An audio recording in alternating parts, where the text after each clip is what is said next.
안녕하세요. 우리 오늘 시험 범위 마지막 3일 운동 수업을 하도록 하겠습니다. 오늘 수업 영상을 이제 업로드를 하면은 오늘 지금 토요일 오전에 선생님 찍고 있는데 우리가 시험이 다음 주 이니까 다음 주 목요일 4교시죠. 그 전에는 꼭 들을 수 있도록 합니다. 우리 지난 시간에 3일 운동 배경에 대해서 수업을 했었는데 이게 밤마다 조금씩 진도가 틀렸어서 일단 여기서부터 하면 될 것 같아요. 우리 이전에 그 러시아 혁명으로 사회주의 국가가 출현하고 미국의 윌슨 대통령이 민족 자결주의를 파리 강화 회의에서 그 제창하면서 이제 드디어 약육강식의 세계 이 정세가 바뀌고 있구나. 이제 강한 나라가 약한 나라를 식민 지배하고 이런 그 국제 정세 흐름이 바뀌고 있구나라고 이제 판단했던 우리 독립운동가들 중에서도 나라 밖에서 활동하던 독립운동가들은 이러한 그 국제 흐름을 잘 타서 우리가 이 기회에 독립하자라고 이제 본격적인 움직임을 보이게 됩니다.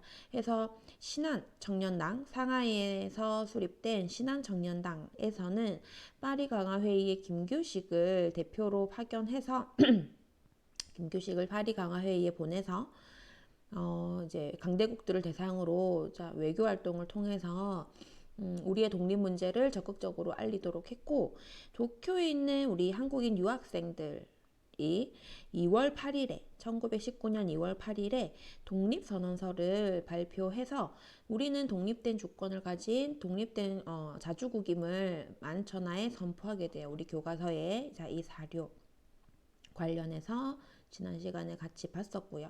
혹시 안 본 친구들은 이제 또 이거를 안 한 친구들이 안 한 반이 있어서 이거 한번 읽어보면 됩니다. 해서 이러한 나라 밖에서의 이러한 독립운동 분위기의 흐름을 타서 우리 국내에서도 이제 독립선언서를 작성하고 이제 만세 시위를 계획하게 됩니다. 우리 국내에서는 종교계 인사들이 이를 주도하는데요. 종교계 인사들이 중심이 된 이유는 지금도 그렇지만 종교계에 대해서는 국가 권력의 간섭이 그나마 덜 했기 때문에, 그래서 그 당시에도 종교계에 대해서는 일제의 탄압이 그러한 감시의 손길이 덜 했기 때문에 이 종교계 인사들을 중심으로 해서, 그리고 학생들 이 같이 이제 연대해서 종교계 인사들은 독립선언서를 작성하고 학생들은 이제 그거를 이제 나르고 만세 시위를 전국적으로 이렇게 같이 기동력이 좋으니까요, 학생들은. 그렇게 같이 연대하게 되는데, 그렇게 준비를 하던 차에 고종이 서거하게 되는 사건이 일어나요. 고종의 서거라는 게 이제 고종이 갑작스럽게 죽음을 맞이하게 되고, 이 고종의 서거에 대해서 그 당시에는 독살되었다라는 소문이 파다했어요. 이제 이 고종이 독살되었냐 아니냐에 대해서는 지금도 뭐 정확하게 판명된 사실은 없어요. 독살이 됐다고 이렇게 지금도 입증된 사실은 없지만, 그 당시에 고종의 시신을 직접 본 사람들, 이런 사람들에 의해서 뭐 식혜를 마신 지 30분 만에 그렇게 됐다느니, 시신의 팔다리가 하루 이틀 만에 코끼리처럼 부풀어 올라서 옷을 째야 됐다느니, 얼굴이 까맣게 변했다더니 시신의 얼굴이 그런 이제 말들이 나오게 되면서 일제에 의해 독살당한 게 아니냐, 그렇다 하더라도 이상하지 않은 시대였기 때문에 이런 소문이 퍼져나오게 되면서 이후에 이전부터 준비하던 이 만세 시위의 움직임이 더 구체화되게 됩니다. 그래서 종교계 인사들과 학생층이 고종의 국장일 무렵에 거족적인 독립운동을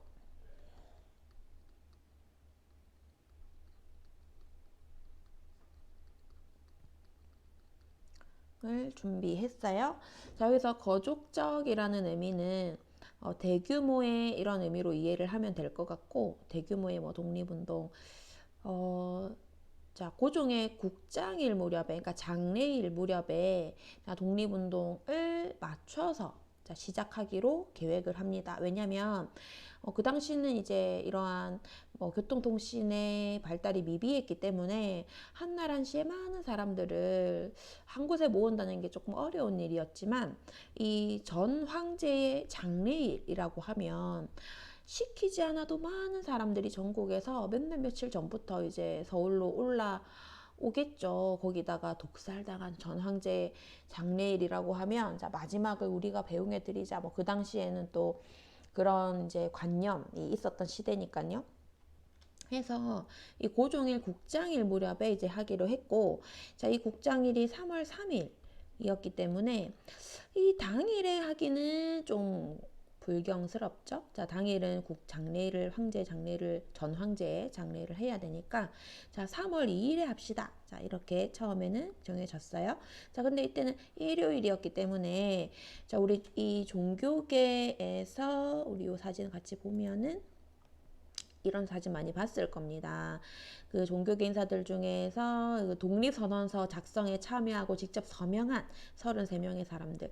자, 여기에는 불교도 2인 포함되어 있었고요. 뭐 기독교, 뭐 천도교 해서 많은 이제 종교계들이 연대해서 독립선언서 작성에 참여를 하는데, 이중 이제 기독교 측에서, 기독교에서는 이제 일요일이 그 주일이잖아요. 기독교에서는 이제 중요한 날이니까, 자, 우리는 일요일 3월 1일이 조금 곤란하다 해서 이제 날짜는 3월 1일로 자 정해졌다고 합니다.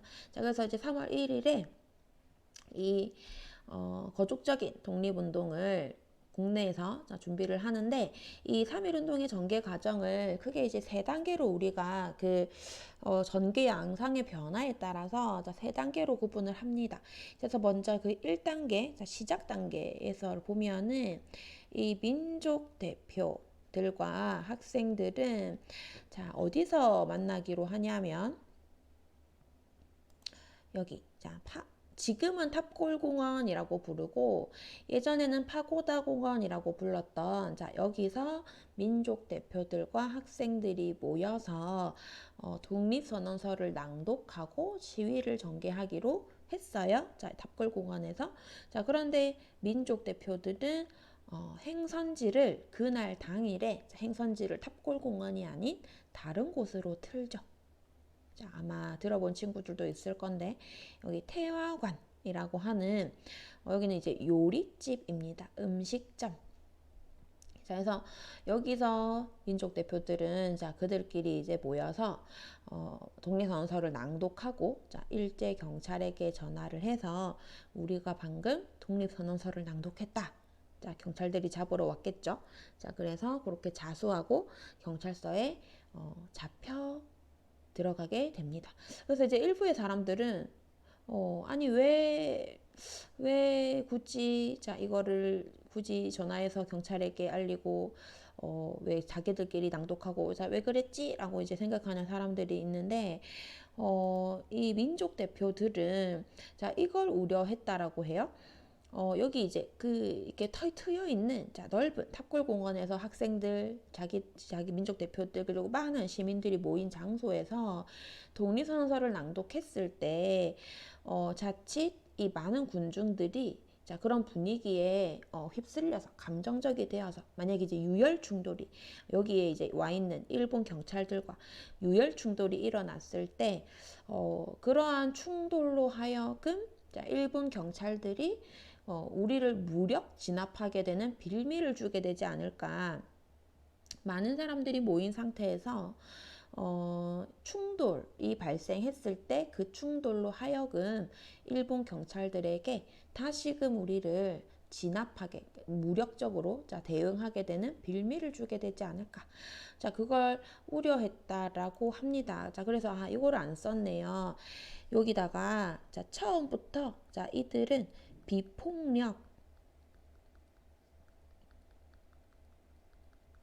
평화 시위 방식으로 이제 이 만세 시위를 전개하기로 처음부터 방향을 설정했어요. 비폭력 평화 시위. 우리는 일제는 우리를 무단 통치라는 이름으로 총칼로 억압했지만 우리는 두 손에 태극기 만들자. 우리도 똑같이 폭력적으로 하지 말자. 우리는 평화적으로 우리가 독립된 국가임을 그냥 그렇게 선언하자라고 설정했단 말이죠. 근데 이제 아까 탑골공원에서 자칫 많은 사람들이 모인 상태에서 충돌이 발생할 걸 우려했다라고 합니다. 그래서 이 민족 대표들은 이 비폭력적인 평화 시위, 자 이거에 조금 초점을 많이 맞췄던 것 같고, 해서 이 민족 대표들은 태화관에서 독립선언서를 낭독했고, 독립선언서의 작성과 이제 낭독, 이 3일 만세 시위의 시작은 민족 대표들이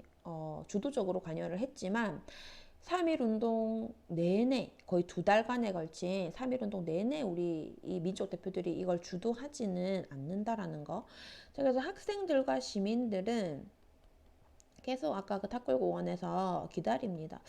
왜 오기로 했는데 안 오시지? 안 오시지? 약속한 시간이 지났는데 자 이렇게 계속 기다리다가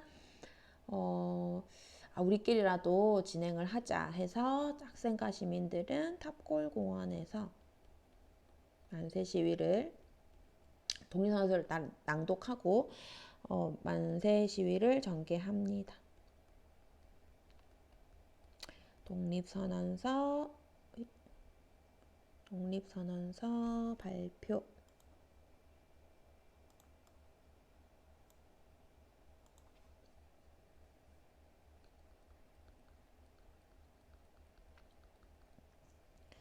그리고 이제 이렇게 서울에서 3월 1일에 만세 시위가 시작이 됐고, 같은 날에 평양, 원산 등 도시에서 만세 시위가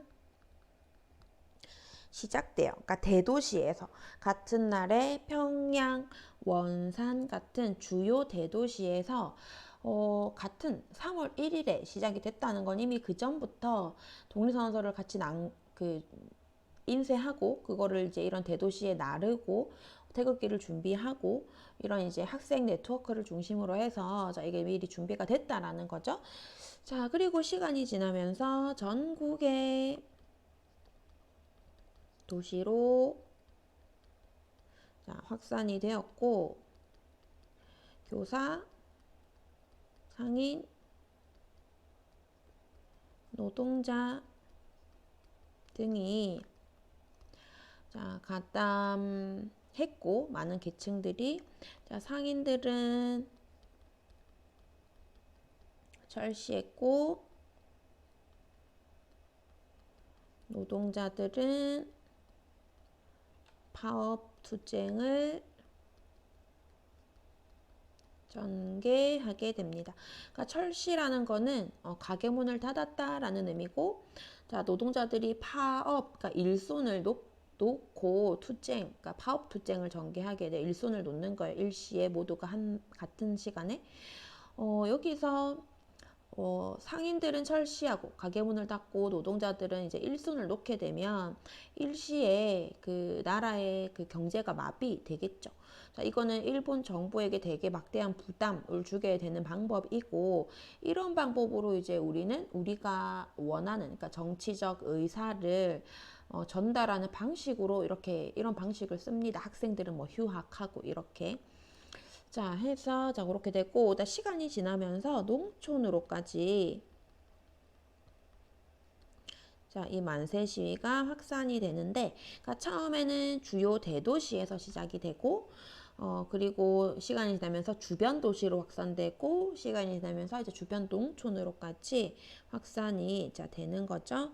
그래서 농촌에서 많은 사람들이 같은 날 같은 시간에 이제 모이는 게 이제 주로 장날이다 보니까 5일장 주로 장날에 장터 중심으로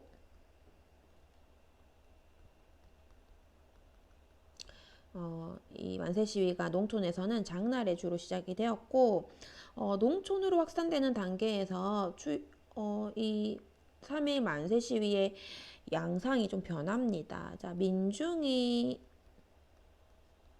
주도하는 무력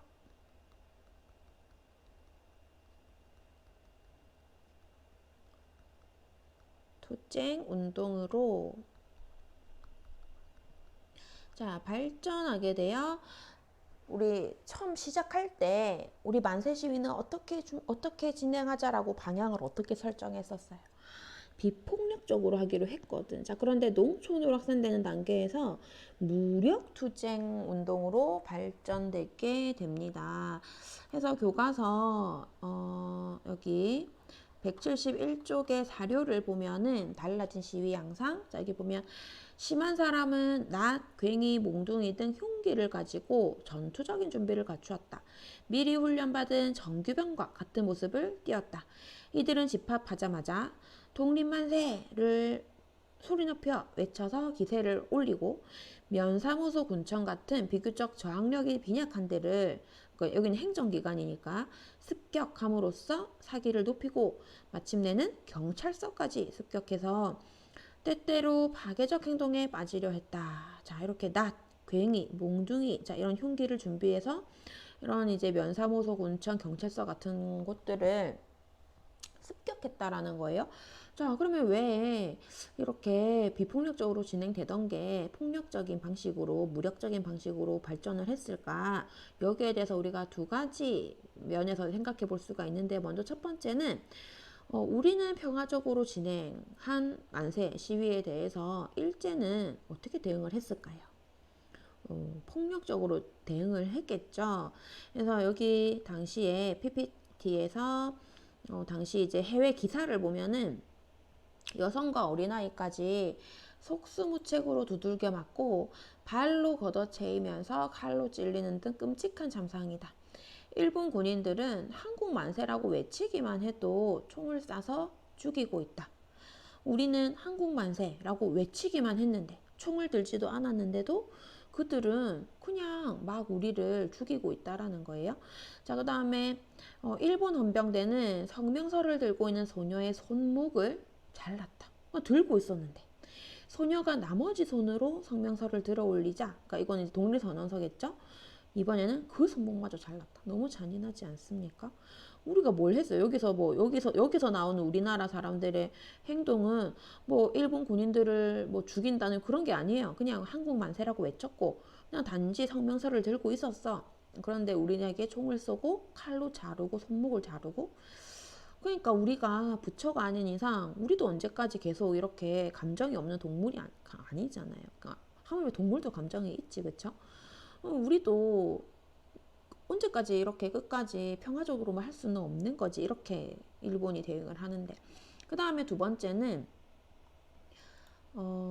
여기서 지금 농촌으로 확산되는 단계에서 무력투쟁으로 발전했단 말이야. 자, 그러면 여기 농민들이 그 당시에 일제 정책에 대해서 더 뭔가 민감하게 반응한다, 뭐 좀 이제 민감하게 지금 이런 만세 시위에 일제에 대해서 대응하고 있다라는 거는 일제 정책 중에서 농민들에게 되게 이제 힘들었던 정책들이 있구나라고 생각해 볼 수가 있는 거죠. 자, 1910년대 농민들에게 굉장히 가혹했던 일제의 정책이라고 하면 뭐가 있을까요? 토지조사 사업이 이제 기억이 나겠죠. 우리 산미증식 계획은 1920년대에 있었던 일이고, 자, 해서 토지조사 사업으로 생계를 잃고 삶의 기반을 잃었던 이 농민들이 이 만세 시위에 참여하게 되면서 그들의 울분을 이렇게 쏟아붓고 있구나라고 생각해 볼 수가 있겠습니다. 자, 그리고 국외로도 자, 확산이 되는데 만주, 연해주, 미주, 일본 등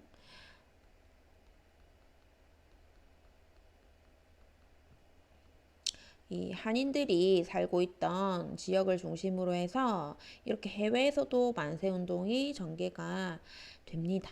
특히 여기 이 만주 지역에서 우리 그 서간도 북간도 지역의 독립운동기지 건설 지난 시간에 우리 같이 확인을 했었는데 거기서 우리 여기 요거 이제 같이 봤었죠. 그 서간도 지역의 한인자치단체, 자, 경학사가 만들어졌고, 그 다음에 부민단으로 이게 계승이 되었고, 자, 그 다음에 한족회로 발전했다. 자, 이때 한족회로 발전한 게 우리 3.1운동, 간도 지역의 3.1운동이 일어나면서, 이렇게 보면, 전국의 3.1운동 봉기도거든요.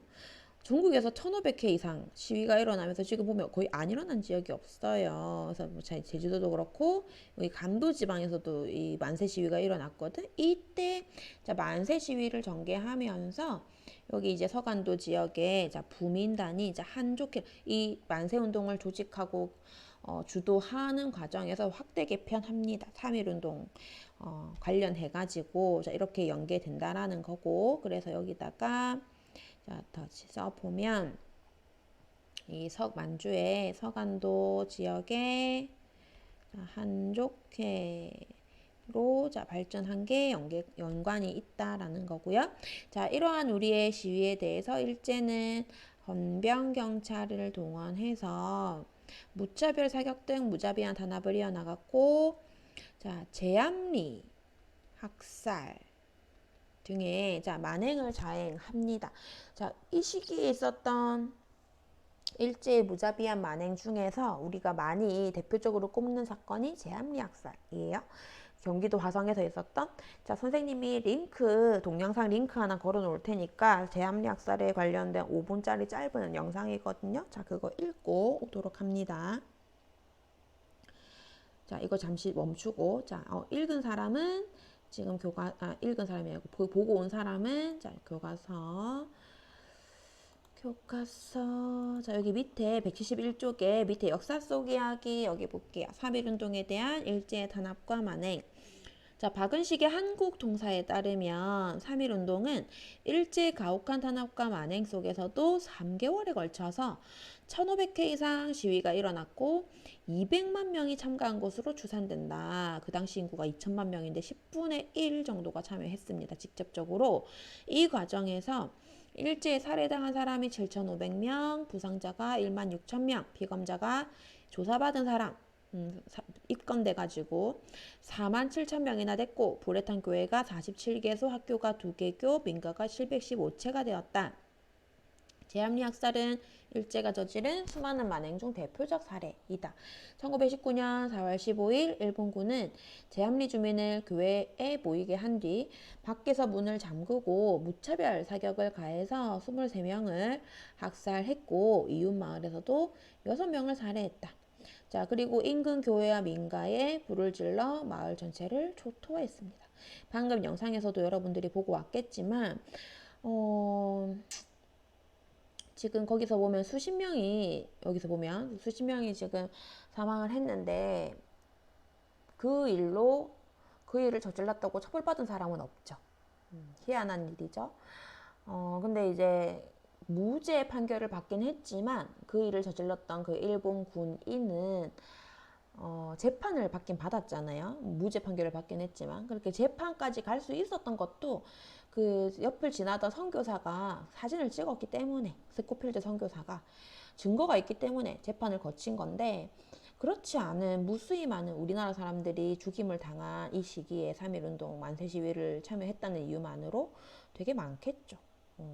그래서 불과 이게 100년도 안 된, 100년 된 일이라고 하는 거. 그래서 이렇게 묻혀있는 사건이 되게 많다라는 거 우리가 가슴 아프게 생각을 해야 되고, 우리가 3.1 운동으로 독립을 했냐라고 하면 독립을 하진 못했어요. 3.1 운동으로.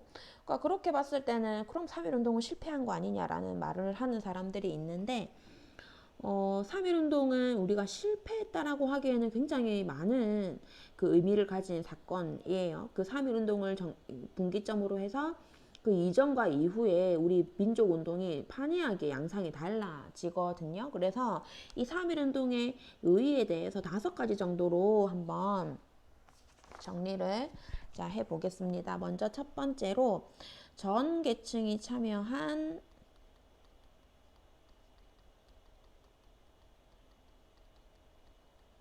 우리 역사상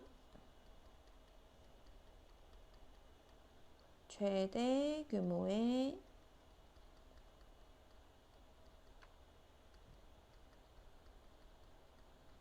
민족운동이었고요.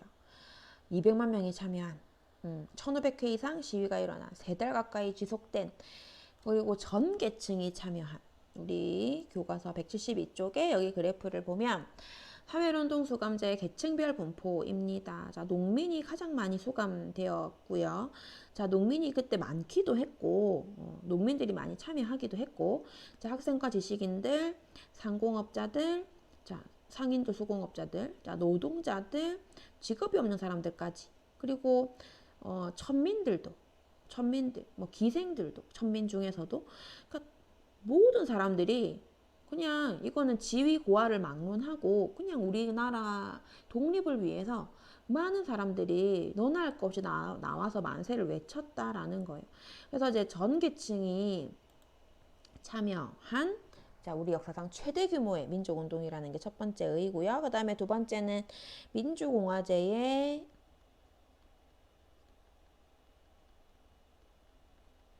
대한민국 임시정부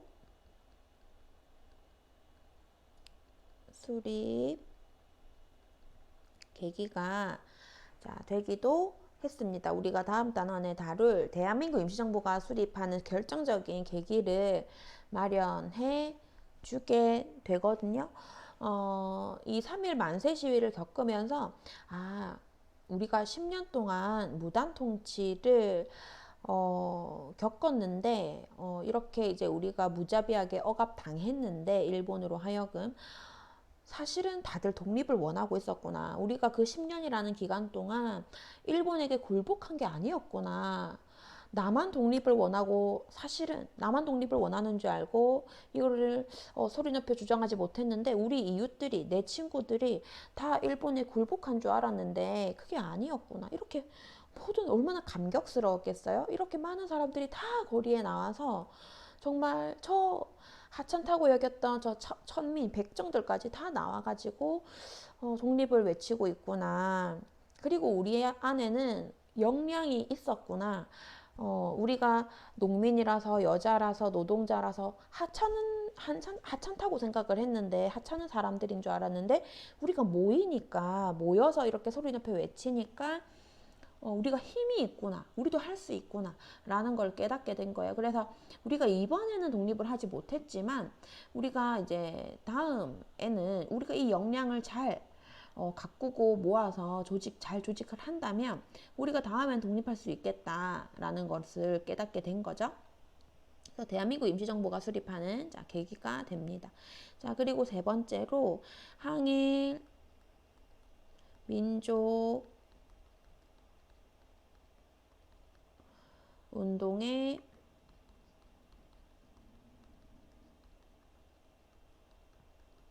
주체가 확대돼요. 학생들, 농민, 노동자, 여성 등등 자 3.1 운동에 참여해서 만세를 외쳐본 경험을 바탕으로 그 1920년대가 되면 이들이 각자가 하나의 민족운동의 주체가 돼요. 이전에는 우리가 민족운동, 항일운동이라고 하면 양반 유생들 중심, 지식인들 중심이었다면 이제는 이제 그 저변이 넓어져서 이제 20년대가 되면 막 여성단체가 만들어지고 자 여성운동, 노동쟁이, 소작쟁이, 학생운동, 광주학생 항일운동 막 이런 이들 스스로가 하나의 주체로 성장하게 되는 계기가 됩니다. 자 그리고 네 번째 식민통치 정책이 변화하는 계기가 되어 무단통치에서 문화통치로 일제가 식민통치 정책을 바꾸는 계기가 됩니다. 자, 자기들도 깜짝 놀란 거예요. 10년 동안 그렇게 총칼로 태영령 막 태영 때려가면서 무자비하게 그냥 뭐 법은 있었지만 법도 없이 막 그렇게 우리를 통치를 했는데 그 10년 통치의 결과가 200만 명이 참여한 만세운동이라니 자기들도 넋을 놓았겠죠. 아 이건 아닌데 자 해서 이제 식민 통치를 이제 문화 통치로 바꾸죠. 우리가 문화 통치의 본질로 설명하자면 이거는 민족 분열 통치라고 얘기했었죠. 그래서 이제 한국인 친일파를 길러서 한국인들을 분열시켜서 식민 통치 체제를 공고히 하자. 자 무단 통치 방식으로는 도저히 안 되겠다. 이 한민족이라는 이 한국인들은 이렇게는 안 되겠다. 그들을 분열시켜서 그들 스스로 그들끼리 반목 대립하게 해서 그 위에 우리가 식민 통치하자. 자 그렇게 바꿉니다. 자 마지막 다섯 번째 약소민족의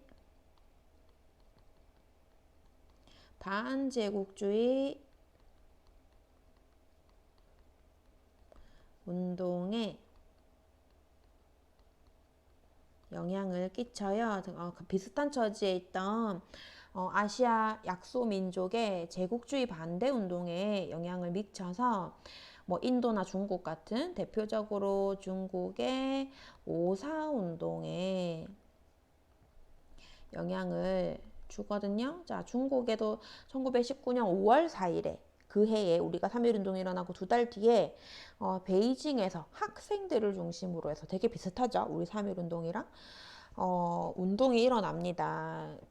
중국은 일본의 식민지는 아니었지만 식민지는 아니었지만 일본의 막대한 그 국권 침탈 피해를 입고 있었고 자칫하면은 식민 지배 비슷한 상황까지 갈 수 있는 그런 위기의 상황에서 학생들을 중심으로 해서 5월 4일에 반제국주의 운동이 일어나요. 그걸 이제 오사운동이라고 부르는데 그 오사운동의 본보기가 우리 3.1운동이에요. 자, 그래서 우리 3.1운동이 그런 아시아 다른 민족들에게도 이런 귀감을 주었다. 자, 이런 의의가 있어. 그래서 3.1운동은 굉장히 중요한 사건입니다. 이렇게 우리에게 이제 큰 영향을 미친 사건이에요. 그래서 여기까지 우리 시험 범위 마무리하고요. 우리 172쪽에 여기 뭐 사료랑 요 역사 속 이야기는 각자 한번 읽어보도록 합니다. 자, 수고했습니다.